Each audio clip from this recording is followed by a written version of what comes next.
आज की मनमोहक कहानी है मीठा जहर। मोहित के समझाने के बाद भी रोहित ने कॉलगर्ल्स से संबंध बनाने की आदत को बनाए रखा। एक दिन जब उसकी पत्नी की तबीयत बिगड़ी और डॉक्टर ने उसे HIV जांच कराने को कहा तो उसे झटका सा लगा। रविवार की सुबह 6 बजे अलार्म की आवाज ने मेरी नींद खोल दी। मेरा पार्क में घूमने जाने का मन तो नहीं था, पर मानसी और वंदना के स्वास्थ्य को बेहतर बनाने के मजबूत इरादे ने मुझे बिस्तर छोड़ने की प्रेरणा दी। करीब 4 महीने पहले वंदना के पति रोहित से मेरा परिचय एक पार्टी में हुआ था। वह बंदा ऐसा हंसमुख और जिंदादिल निकला कि उसी दिन से हम अच्छे दोस्त बन गए थे। जल्द ही मानसी और वंदना भी अच्छी सहेलियां बन गई। फिर हमारा एक दूसरे के घर आना जाना बढ़ता चला गया। करीब 2 हफ्ते पहले रोहित को अपने एक सहयोगी दोस्त की बारात में शामिल होकर देहरादून जाना था। तबीयत ढीली होने के कारण वंदना साथ नहीं जा रही थी। मोहित, तुम मेरे साथ चलो, हम एक दिन के लिए मसूरी भी घूमने चलेंगे, सारा खर्चा मैं करूँगा। यह लालच दे उसने मुझ से साथ चलने की हाँ करवा ली थी। घूमने के लिए अकेले उसके साथ घर से बाहर निकलकर मुझे पता लगा कि वह एक खास तरह की मौज मस्ती का शौकीन भी है। दिल्ली से बारात की बस चलने के थोड़ी देर बाद ही मैंने नोट कर लिया था कि निशा नाम की एक स्मार्ट व सुंदर लड़की के साथ उसकी दोस्ती कुछ जरूरत से ज्यादा ही गहरी है। वे दोनों एक ही ऑफिस में काम करते थे। इस निशा के साथ तुम्हारा चक्कर चल रहा है न? रास्ते में एक जगह चाय पीते हुए मैंने उसे एक तरफ ले जाकर पूछा। मैं तुम्हें सच बात तभी बताऊंगा जब वापस जाकर तुम वंदना से मेरी शिकायत नहीं लगाओगे, उसने मेरी पीठ पर दोस्ताना अंदाज में एक धौल जमा कर जवाब दिया। तुम्हारा सीक्रेट मेरे पास सदा सेफ रहेगा। मैं भी शरारती अंदाज में मुस्कुराया। Thank you. आजकल इस शहंशाह की खिदमत यह निशा नाम की कनीज ही कर रही है। तुम्हारा भी इसकी सहेली के साथ चक्कर चलवाऊं? अरे नहीं, ऐसे चक्कर चलाने में मेरी कोई दिलचस्पी नहीं है, मैंने घबरा कर जवाब दिया। चक्कर मत चलाना पर हंस बोल तो लो, उस रूपसी के साथ शरारती अंदाज में मेरी कमर पर एक और धौल जमाने के बाद वह निशा और उसकी सहेली की तरफ चला गया।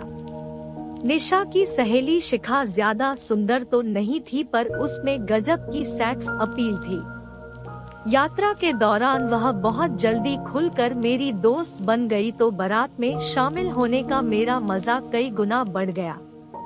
अगले दिन सुबह बारात के साथ वापस न लौटकर हम दोनों टैक्सी से मसूरी पहुंच गए। जिस होटल में हम रुके वहां निशा और शिखा को पहले से ही मौजूद देखकर मैं बहुत हैरान हो उठा। इन दोनों के साथ मसूरी में घूमने का मजा ही कुछ और होगा, ऐसा कहकर रोहित ने मेरे सामने पहली बार निशा को अपनी बाहों में भरा। दोस्तों की सोच और व्यवहार का हमारे ऊपर बहुत प्रभाव पड़ता है। अपनी पत्नी मानसी को धोखा देकर कभी किसी और लड़की के साथ चक्कर चलाने का विचार मेरे मन में नहीं आया था। यह रोहित की कंपनी का ही असर था कि शिखा के साथ की कल्पना कर मेरे मन में गुदगुदी सी होने लगी थी। हम दिन भर उन दोनों साथ मसूरी में घूमे। रात को रोहित उन दोनों के कमरे में चला गया। फिर शिखा मेरे कमरे में आ गई। रोहित के साथ मैंने जो शराब पी थी उसके नशे ने मेरे मन की सारी हिचक और डर को गायब कर दिया। उस पल ये विचार मेरे मन में नहीं उठे कि मैं कोई गलत काम कर रहा हूँ या मानसी को धोखा दे रहा हूँ। शिखा ने पूर्ण समर्पण से पहले ही अपने पर्स से एक कंडोम निकालकर मुझे थमा दिया। उसकी इस हरकत से मुझे तेज झटका लगा।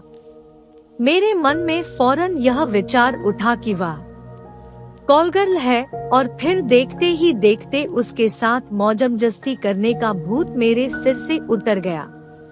मेरा मन बदल गया है। प्लीज तुम सो जाओ।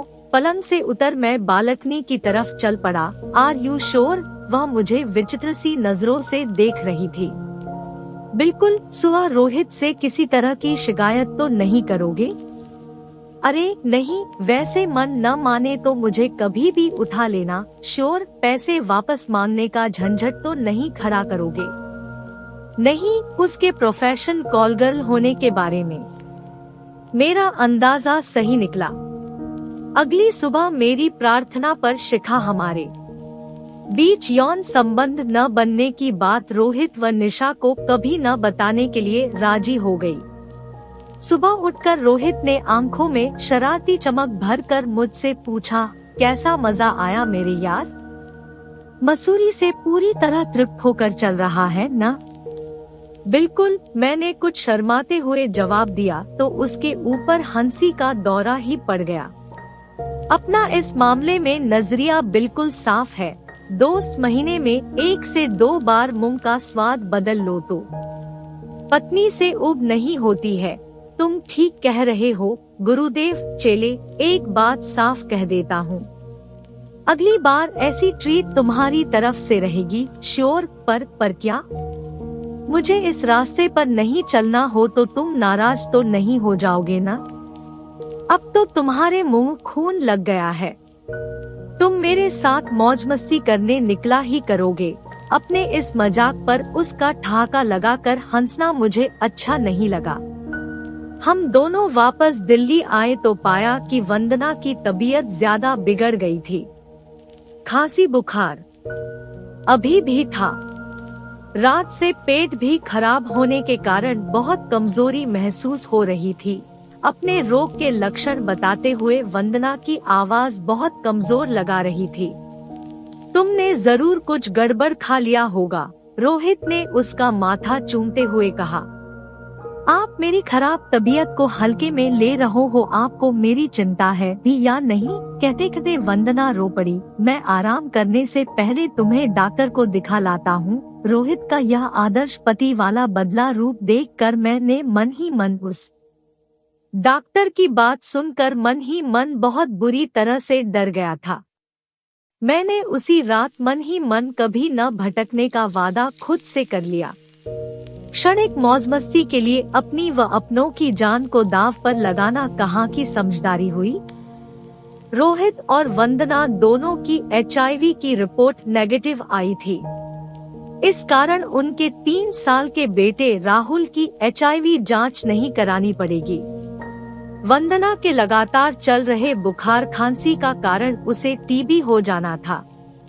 अंदाजा यह लगाया गया कि यह बीमारी उसे अपने ससुरजी से मिली थी, जिनका देहांत कुछ महीने पहले ही हुआ था। यह देखकर मुझे बहुत अफसोस होता है कि रोहित ने पूरे घटनाक्रम से कोई सीख नहीं ली। कई बार शादी के बाद पति पत्नी के रिश्ते बहुत ज्यादा मजबूत नहीं होते, पर रोहित यह समझने को तैयार नहीं कि कॉल गर्ल से संबंध बनाकर अपनी व अपने जीवन साथी की जिंदगी को दांव पर लगाना बहुत खतरनाक है। आजकल वंदना से उसका बहुत झगड़ा होता है। मैं इधर उधर मुंह मारने वाले इस इंसान को अपने साथ सोने का अधिकार अब कभी नहीं दूंगी। मानसी से मुझे पता चला है कि वंदना अपने इस कठोर फैसले से हिलने को कतई तैयार नहीं है। रोहित मुझसे मिलते ही वंदना की शिकायत करने लगता है। वह मुझे अपने पास नहीं आने देती है। बेड़ा गर्क हो इस डॉक्टर उमेश का, जिसने वंदना के मन में HIV का वहम डाला। मेरी कमक्ल पत्नी की जिद है कि मैं हर महीने उसे HIV से मुक्त होने की रिपोर्ट लाकर दिखाऊं, नहीं तो अलग कमरे में सोऊं। उसका डरना व गुस्सा करना अपनी जगह ठीक है। HIV का संक्रमण तुम्हारी पत्नी को ही नहीं बल्कि आने वाली संतान को भी यह खतरनाक बीमारी दे सकता है। तुम्हें तो पता ही है कि इस मामले में मैं बचाव का पूरा ध्यान रखता हूँ। गलत काम करना पूरी तरह से छोड़ ही दो। तुम ऐसे दूध के धुले नहीं हो जो मुझे लेक्चर दो। वह चिढ़कर नाराज हो गया तो मैंने चुप्पी साध ली। अब वंदना का स्वास्थ्य धीरे धीरे सुधर रहा था। वह अब हमारे साथ घूमने जाने लगी थी। मैंने मानसी के व्यक्तित्व को आकर्षक बनाने का जिम्मा अपने ऊपर ले लिया है। मोटापा कम करने के लिए मैं उसे सदा उत्साहित करता रहता हूँ। नियमित रूप से ब्यूटी पार्लर जाया करे, ऐसी जिद भी मैं करने लगा हूँ। अलार्म की आवाज सुनकर मानसी उठना चाहती थी, पर मैंने उसे बाहों में कैद करके अपनी छाती से लगा लिया। कुछ मिनट के रोमांस के बाद ही मैंने उसे बिस्तर छोड़ने की इजाजत दी। मानसी ने मेरे कान से मुंह सटाकर प्यार भरे स्वर में कहा, आप बहुत बदल गए हो, मुझ में आया बदलाव तुम्हें पसंद है न? मैंने शरारती लहजे में पूछा तो वह शर्माती हुई बाथरूम में चली गई। मानसी की बात में सच्चाई है। उसे देखते ही मेरा मन भावुक हो जाता है, फिर उसे छाती से लगाए बिना मन को चैन नहीं मिलता है। मौज मस्ती का शौकीन रोहित परस्त्री से यौन संबंध बनाने से बाज नहीं आ रहा है। मेरे लाख समझाने के बावजूद वह इस मीठे जहर के खतरे को देखना ही नहीं चाहता है। जिस दिन उसकी HIV की रिपोर्ट पॉजिटिव आ गई, उस दिन क्या वह बुरी तरह नहीं पछताएगा? उस जैसे जिंदादिल आदमी का एड्स का शिकार बन अपनी अधूरी छोड़कर दुनिया से विदा हो जाना सचमुच एक बहुत बड़ी ट्रेजेडी होगी। Thank you for watching. Please like, subscribe and share.